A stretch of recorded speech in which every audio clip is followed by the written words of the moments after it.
আসসালামু আলাইকুম বন্ধুরা, আপনারা কেমন আছেন? আমি আলহামদুলিল্লাহ। আমি আজকে এখানে 2 কাপ ময়দা নিলাম, পেটিস বানাবো। তো কি লাগবে বানাইতে চলেন।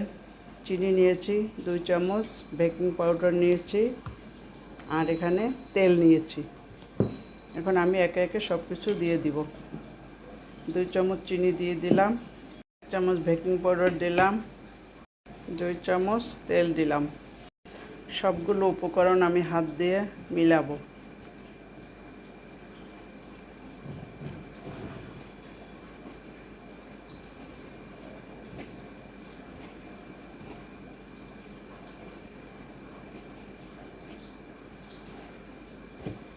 মাখানো হয়ে গেছে, এই যে দেখেন, মুট দিলে হয়ে যায়। আমি এখন এর ভিতরে অল্প অল্প করে পানি দিব। অল্প অল্প করে পানি দিয়ে একটা ডো বানাবো। আমার ডোটা বানানো হয়ে গেছে, কত সফট। এখন এভাবে থাকুক, আমি আধা ঘন্টা পরে ফিরে আসব।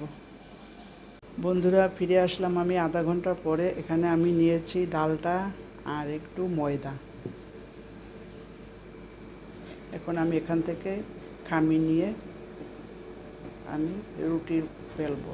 তারপরে আমি ভিতরে পুরটা দেব।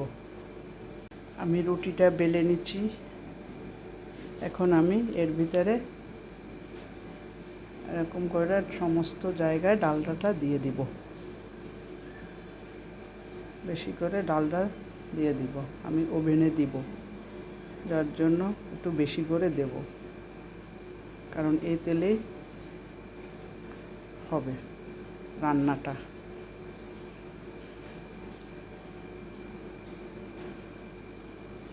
এখন আমি এভাবে পরোটার মতো ভাঁজ দিব। ভাঁজ দিয়ে এভাবে আরও দিব। এরপরে এইটাও দিব।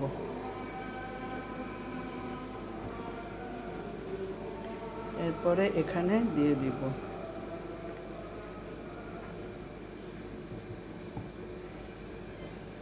এরপরে আর একটা ভাঁজ দিব।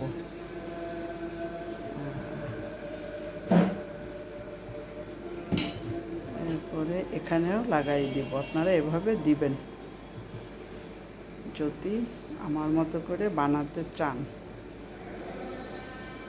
আমি হাত দিয়ে একটু চড়ো করে দিই।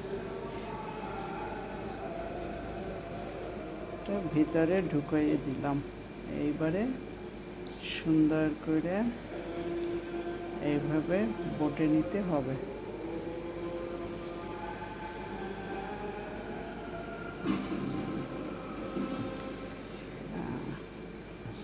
ডালটায় খুলে যায়, তেল তেল হয়ে গেছে। তো এভাবে আমি এখন ডিপ ফ্রিজে রেখে দেবো। সবগুলো এভাবে বানাবো, এরপর ডিপ ফ্রিজে রেখে দেবো। এই যে লাস্টে এভাবে পেঁচিয়ে দিতে হবে। এখন আমি এটা ডালডাটা গলে যাচ্ছে, আমি ডিপ ফ্রিজে রেখে দিব এভাবে করে। আমি রুটিটা বেলে নিচ্ছি। বেলে নিয়ে আমি এর ভিতরে ডালটা দিয়ে দিলাম। এখন আমি এভাবে, আপনারাও কেটে নিতে পারবেন। আমি এখন এভাবে কেটে নিব। একটা পরোটার মতো বানিয়ে পেঁয়াজ দিয়ে রেখেছি, অন্যটা আমি এভাবে কেটে নিলাম।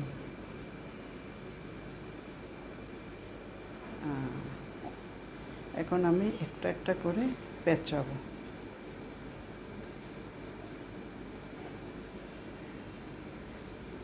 এর ভিতরে আমি বেশি করে ডালটা দিয়ে দিচ্ছি। এটার সাথে এইটা দিব, এই ছোটটা দিব। পেঁয়াজটা ভাজি করলাম, কাঁচা ঝাল দিলাম। এবার 1 চামচের মতো সয়া সস দিলাম, একটা স্বাদে ম্যাজিক দিলাম, সস দিলাম। এখন সবগুলো দিয়ে নাড়াচাড়া করে উঠাবো।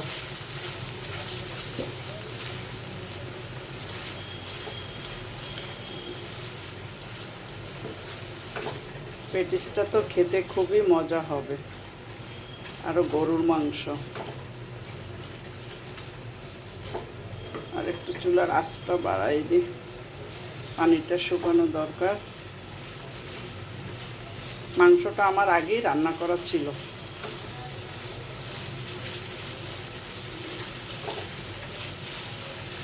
হয়ে গেছে মাংসটা রান্না করা, আমি এখন উঠে নিই।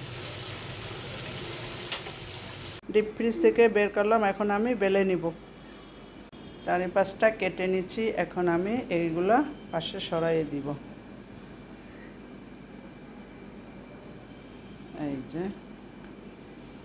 এই যে আরেকটা বানাচ্ছি, এখন এটাকে আমি বটে দেব এইভাবে।